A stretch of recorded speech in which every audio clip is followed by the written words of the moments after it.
Alhamdulillahi Rabbil Alamin wassalatu wassalamu ala Rasulillah wa ala alihi wa ashabihi ajma'in wa amma ba'd. Assalamualaikum warahmatullahi ta'ala wa barakatuh. Mga minamahal na kapatid, ito po ay ang paksa natin ay may kinalaman pa rin sa paksang tinatalakay natin na ang mga dakilang katangian ni Prophet Muhammad sallallahu alaihi wasallam. Sa episode na ito, tatalakayin natin ang buhok ng propeta sallallahu alaihi wasallam. Siya po ay may magandang buhok. Siya po ay may makapal at maitim na buhok. Okay? Ito ang inulat ng mga scholar natin. Ito po ay hindi kulot na kulot at hindi naman po diretso, hindi naman po tuwid na tuwid. Ito po ay maalon ang kanyang mga buhok. Maalon ang kanyang mga buhok. May wave. Minsan po ito'y humahaba at lumalagpas ng kanyang tenga, natatakpan ng kanyang tenga, at minsan naman po umaabot sa kanyang mga balikat. Okay? Inaalagaan niya ito at sinusuklay niya. Pag hinawi po niya ito at sinusuklay niya, inuunan niya yung bandang kanan. So, pag sinusuklay niya ito ay minsan po ay pantay tenga at minsan naman lumalagpas hanggang sa naulat na tumatama sa kanyang mga balikat. Iyan ang naging buhok ni Prophet Muhammad sallallahu alaihi wasallam. At ganoon din po na nagulat na siya ay nagpakalbo rin. Okay, nagpakalbo ang propeta Muhammad sallallahu alaihi wasallam. Ito yung sa panahon na kung saan siya po ay magsagawa ng Hajj at Umrah. Okay. Iyan ang itinuro niya na magpakalbo sa Umrah at sa tinatawag na Hajj. Okay?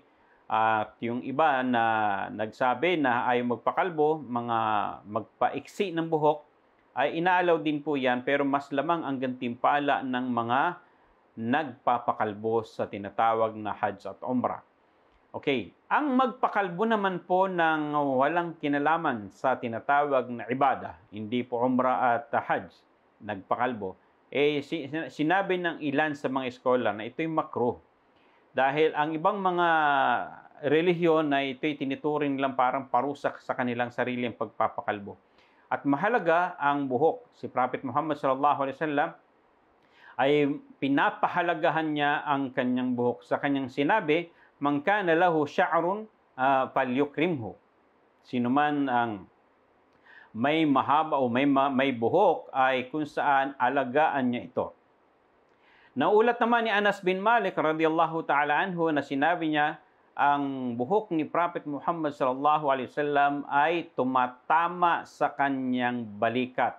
Kana yadribu sya'ruh mankibaihi. Ibig sabihin, tumatama ito sa kanyang mga balikat.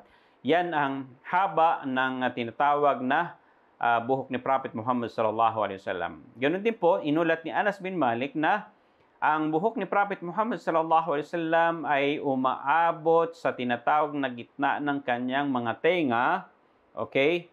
Kapag hinawi niya ito rito, then hanggang sa tinatawag na kanyang liig. Okay, so umaabot ito sa kanyang mga liig, yung buhok ni Prophet Muhammad sallallahu alaihi wasallam sa pagitan ng kanyang tenga at liig, okay? So, yun ang buhok ni Prophet Muhammad sallallahu alaihi wasallam. Sabi nila, umaabot daw rito at minsan naman umaabot sa kanyang mga balikat. So yan ang ulat sa pagdating sa tinatawag na mga buhok ni Prophet Muhammad sallallahu alaihi wasallam. Okay. Ang buhok ni Prophet Muhammad sallallahu alaihi wasallam ay naiulat nang siya'y dumating sa tinatawag na Makkah. Okay, ay inulat ito ni Hani nang dumating daw ang propeta sallallahu alaihi wasallam sa Makkah galing Madina, okay? Ay kung saan na nakatirintas ng ang kanyang mga buhok ay nakatirintas ng 4 na tirintas. Yung buhok ni Prophet Muhammad sallallahu alaihi wasallam. Ang pagpapahaba ng buhok, mga minamahal na kapatid, ay hindi po ito maibibilang sa tinatawag na sunnah. Hindi mo to iisipin na sa pagpapahaba mo ng buhok ay aani ka at magkakamit ka ng gantimpala. Hindi porket ang propeta sallallahu alaihi wasallam ay naiulat na may buhok na mahaba ay sasabihin mo ito rin ay sunnah. Dahil ang dahilan ng buhok ng propeta sallallahu alaihi wasallam kung bakit ganoon ang kanyang buhok ay ito po yung kanyang natagpuan na kagisnan sa kanyang mga nasa kapaligiran na naging kaugalian at naging karaniwang buhok ng mga tao doon na hindi ito special sa kanilang mga relihiyon. Okay? Kaya kung saan ang propeta sallallahu alaihi wasallam ay ganun din po ang kanyang naging buhok. So ito po ay tinatawag na ittiba'ul 'ada wal 'urf. Ibig sabihin, ito yung mga pagsunod sa tinatawag na tradisyon, isang kaugalian at karaniwang ginagawa ng karamihan. So walang kinalaman ito sa tinatawag na relihiyon. At sabi ng mga scholar, sa paglipas ng mga panahon, minsan yung mga nakagisnan noon, sa panahon natin, may mga hindi na nagsasagawa. Na kapag sabi ng mga scholar na ang nagsasagawa lang nito na natitira, na iilan, ay yung mga taong gumagawa ng hindi magaganda, at ikaw ay kung saan mapapagaya sa kanila at baka ihambing ka pa sa kanila dahil sila yung gagayahin mo, mas mainam na iwasan na lang ito. Okay? Tulad halimbawa ng pagpapahaba ng buhok. Kaya yung mga scholar natin sa Islam hanggang sa ngayon, hindi nila itinuturing na sinasabing sunna ang pagpapahaba ng buhok. Hindi rin nila sinasabing sunna ito na magkakaroon ka ng tinatawag na reward. Okay? So, ang buhok natin ay kung saan sasabay tayo doon sa karaniwang naging kaugalian na walang kinalaman sa tinatawag na kanilang mga paniniwala ng ibang mga tao o sa kanilang relihiyon. Mayroon lamang pong mga hangganan o may mga limitasyon tulad po ng kaza. Ito'y pinagbawal ni Prophet Muhammad sallallahu alaihi wasallam na pagpapagupit. Okay? Nakita niya ang isang bata na ginupitan sa mga tagiliran nito at hinayaan yung gitna. At sabi ng propeta, kung hindi mo tanggalin din yan lahat, ay hayaan mo lahat. Okay? At ganoon din pong ipinagbabawal, sabi ng mga scholar, yung gupit na special lamang doon sa mga hindi mananampalataya. Sa kanila lang ba yung makikita?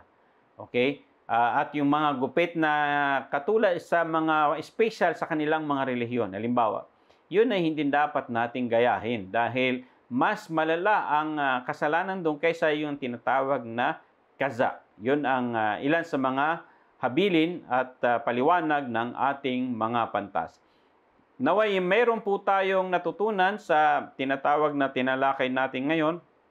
Pagpalain natin ni Allah subhanahu wa ta'ala at gantimpalaan at mapabilang sa mga sumusunod sa sunnah ni Prophet Muhammad sallallahu alaihi wasallam. Hanggang sa muli, wa akhir da'wana anil hamdalillahi rabbil alamin. Wassalamu alaikum warahmatullahi wabarakatuh.